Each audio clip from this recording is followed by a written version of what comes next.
The next sell-off created a higher low. Go back to the S&P. S&P still holding. Okay, let's see. Big reversal here. We saw that one candle. Not big volume, but that one candle. So I saw a red candle, and I said, I'm buying here. All right, let's take a look at Ford and look at the scalp and break down what went through my head and why I took it, where I was thinking. I wanted to play it again, but I didn't. Okay, so here we go. It was a very quick play. It only lasted 10 minutes. It only netted about 130 bucks, but that was the point. It was just a very small scalp. So here we go. All right, so this was at 10:42 a.m. on Friday. So let's zoom into 10:42 a.m. Okay. It's 10:42 a.m., so let's go ahead and clear this chart. 10:42 a.m. was right here. Okay. And I was out at 10:52, which was right here. Okay. Now, this was the play. I bought 40 of next week expiring. Why did I not take same-day expiring Ford calls? Okay, so when I'm doing a scalp or I'm using, if I'm playing an option, I don't take same-day expiring options, okay? If I do, it's a mistake. I don't like to take same-day expiring options. And the reason is, guys, is that if it moves against you in any way, especially if you're out of the money, it will destroy you so fast that you won't be able to recover. It's not worth it. It's just not worth it. Okay? Yeah, you could make more if you're right, but you need to be right. I don't take same day expiring, and I won't even take same week expiring if it's after Wednesday at noon. Okay? And now, I know that this sounds weird. but I'm going to tell you why. Okay? I set these rules for myself for a lot of reasons. And one of them is because in the past, I've tried to chase something happened, and I couldn't recover, okay? I will not take something that expires the same week, the same Friday, if it's after usually noon on Wednesday, because then I can't have the option of holding overnight, and it's so close to expiration that Theta starts eating it in the daytime, and one move away from my strike price moves me 10-20%. As opposed to if it was next week, it would move me 3 or 4%. You see what I mean? Yeah, granted, you can make more money if you're right, but if you're wrong, you're fucked. It's literally just a coin flip, right? So I decided to take next week $14 calls. Now, what went through my mind? Why $14 calls? Because it was already at the money, right? It was at the money. It was current. It was sitting at $14.50. So that means if I was wrong, it's not going to lose as much value because it doesn't need to move as much to be back in the money. If I took a $17 call and it dropped down 10 cents, which is a big move for Ford, those contracts become so much less attractive to people because they're so much further out of the money. They're not moving towards the money parabolically, right? So I took something that was basically at the money for next week. Now, why did I decide to take it right there? Well, for those of you guys that were watching the stream, and I just deleted the lines that I had, I was telling you guys when we saw the bottom here, okay, we were like, okay, it's dipping significantly. However, the difference between this buy up and these two buy ups, anybody want to know what the difference between this buy up and these three buy ups is? Anybody? No fucking volume on these buy-ups. That means these were small orders buying this up. But look at the volume on this buy-up. That lets me know. Stop donating for the goddamn hot tub stream. Hot tub. I haven't worked out enough. Okay. Stock Jude. Thank you, Daniel. Keep working out, buddy. I know that butt's going to get bigger one day. So, no volume on this buy-up. No volume on this buy-up. No volume on this buy-up. But all of a sudden, we started seeing a lot of shares changing right here. So I was like, okay, to the bear gang. Let me focus on this and see if we start getting a reversal here.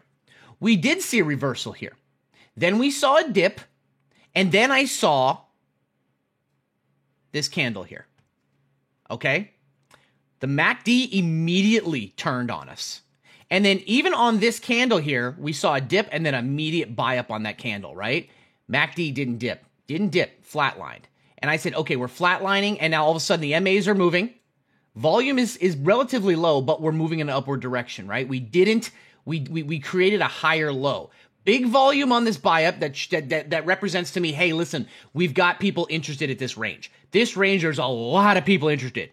They weren't interested in the other ranges, but they're very interested in this range. So I see that. I'm looking over at SPY, and I'm seeing on SPY, I'm like, okay, you know, at 1040, whatever it is right here. Okay, SPY is also not doing the same reversal, but is somewhat relatively within the top formation or the top of the gap. The MAs have diverged above each other. We're in a bullish sentiment. So we've got SPY, we've got the market choppy, but somewhat bullish in the top section, the top half of the gap. Okay, very important. So that lets me know the overall market isn't strong, but it's not dying off, which means individual stocks can see a movement. So I look at Ford and I see this massive amount of volume right here. Well, massive compared to what it was the last couple buy-ups. I'm like, now I'm going to watch it. The next sell-off created a higher low. Go back to the S&P. S&P still holding.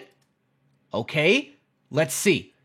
Big reversal here. We saw that one candle. Not big volume, but that one candle. So I saw a red candle, and I said, I'm buying here. I'm going to buy here. And so I jumped in there. And then we saw 5 consecutive candles higher. We saw a small pullback, a dip right here. And I said to myself, okay, if we get down, if we see one more red candle to the downside, okay, I'm going to sell it for a profit. But I'm also going to keep my sell order in, which was at whatever I had it at. The next candle immediately pops, it hits my sell order. Then it ran another 5 or 6% per or 10% per contract. Welcome, but it didn't matter. I didn't want to get greedy, and I'll tell you why. Because if I would have held and I didn't somehow sell at the top here, Thoughts on figs? Because it was next week expiring, if it was same day expiring, I would have lost. Here's the crazy thing. If I would have sold here on a same day expiring, it would be worth less than it was here. Because we're moving away from that direction. We're not moving fast into the money, and therefore it immediately loses value. So I actually would have lost money even if I sold the same place. But with a next week expiring on this downtrend, people start panic selling. People start selling those contracts, and they want to get out with a profit. They will undersell it. They will come in with a lower ask. The bid will fill, and it'll drop, and it'll continue on the way down. So that was what went into my head. That is where I sold it. I got in at $68 per contract, 40 of them. I sold them for $75 a contract. They got to 81, but that's okay. I will take $210 in 10 minutes on a scalp. And that, ladies and gentlemen, is everything that went through my head while I was also answering questions, degenning, and fucking with you guys. That is what led to me taking that scalp. Well, that was everything I was processing, because Ford was already on my watch list that day. I already have my watch list every day. That is everything that was going through my head while I was doing a million other things in real time as I was entering that trade, where I took the trade, where I exited the trade, what made me lead that trade, what made me get out of that trade, what would have happened if I stayed in, what would have happened if, that's what went in. Okay? Also, another thing to understand, guys, is that when I did sell, we saw these MAs starting to close, and that's not a good sign. It's a good sign for the bullish sentiment. But when we're looking at the MACDs, like I said, everything about this was good because, once again, I'm sorry, not that it wasn't good. It was good because here we go. The 20 MA was starting to cross to the 50 MA, and that's what you want to see. That's positive, but look how quickly things can reverse. All right. That's why this is very, very, very, very important for me to pay attention, because even though SPY continued up, Ford sold off. But I like to get my scalps in. I set myself a position and get in. Now, sometimes it works out. Now, do I sometimes take same-day expiring options? Yes. And I did that. I did something. I shouldn't even tell you guys what I did after stream on Friday. I had a really bad day on Friday, and I saw something in the market, and I was right. Thank God. Oh, I took BlackBerry, but that was earlier in the day. You want to know what's crazy, guys? Let me show you something about BlackBerry. You remember how you guys always joke about same time tomorrow? Let me show you something right here. For those of you guys who watched me take this scalp on Friday, I bought here, and sold here.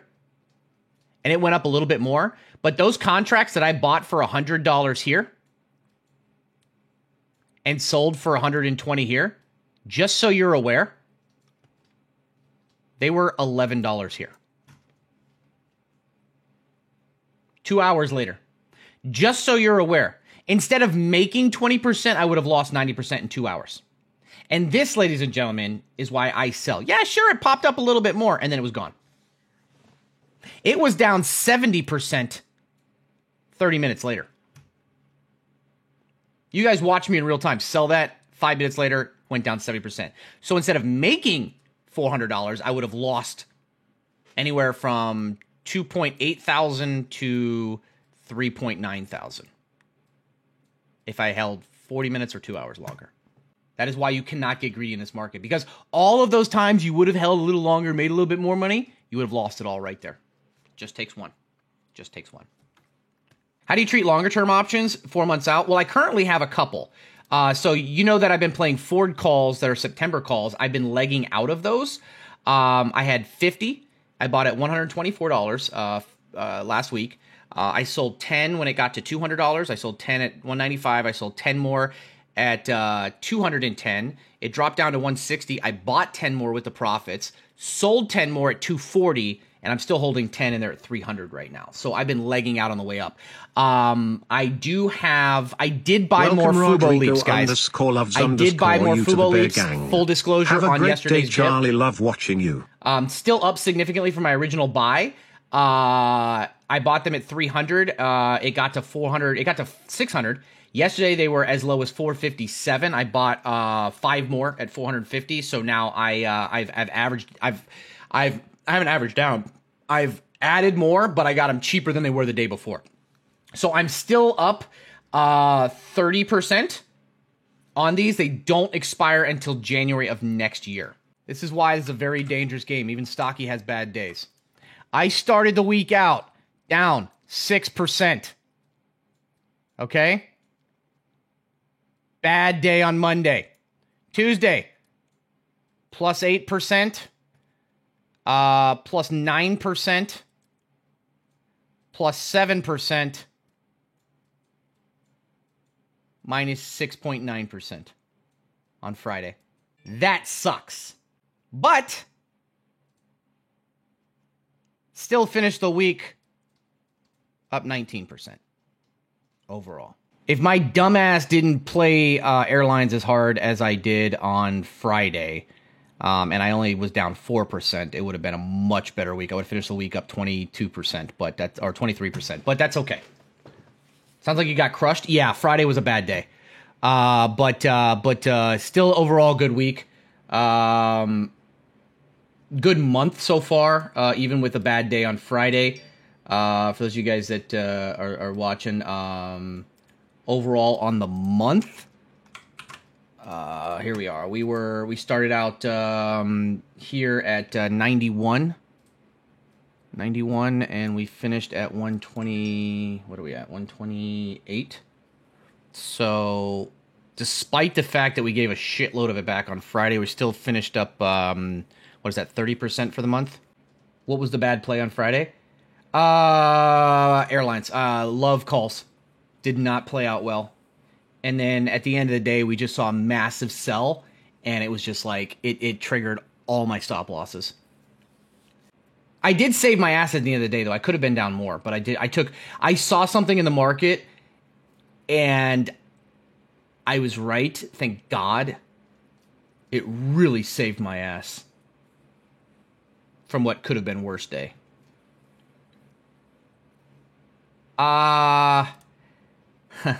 I took same day expiring. Oh man. Let me just put it to you this way.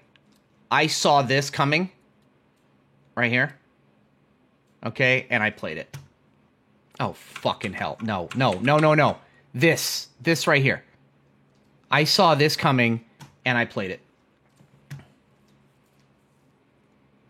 Literally an hour before the end of the day. No, not puts. No, not puts. Okay, I'll show it to you, but I'm gonna. This is nobody here is like new to trading, right? Because then I'm gonna have to say I can't show you guys this. Okay, at 312 on this candle right here, when we saw that reversal, okay.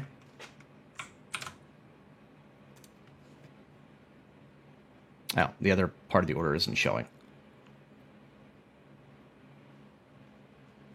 45 minutes. 45 minutes from the end of the day. No, I only made there was 77, so the other 22 aren't here, so this was actually like 5,000. I saw the reversal coming on that dip, and I saw the chop here.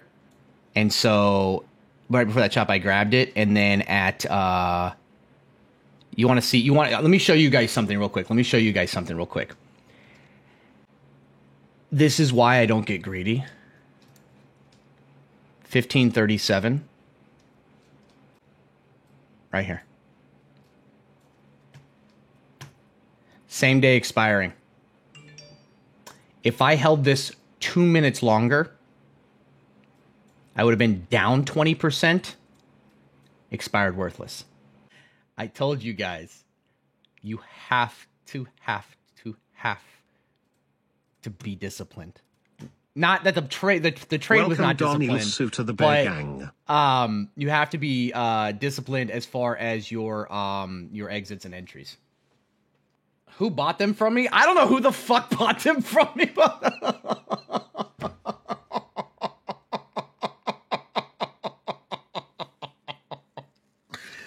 Oh, man.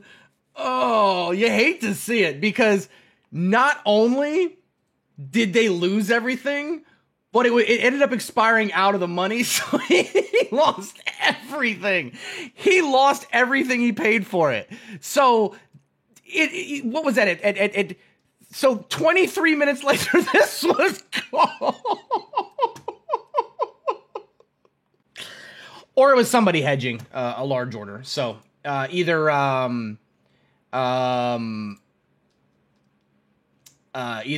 it was just a large market maker hedging a position, or it was some kid who lost everything.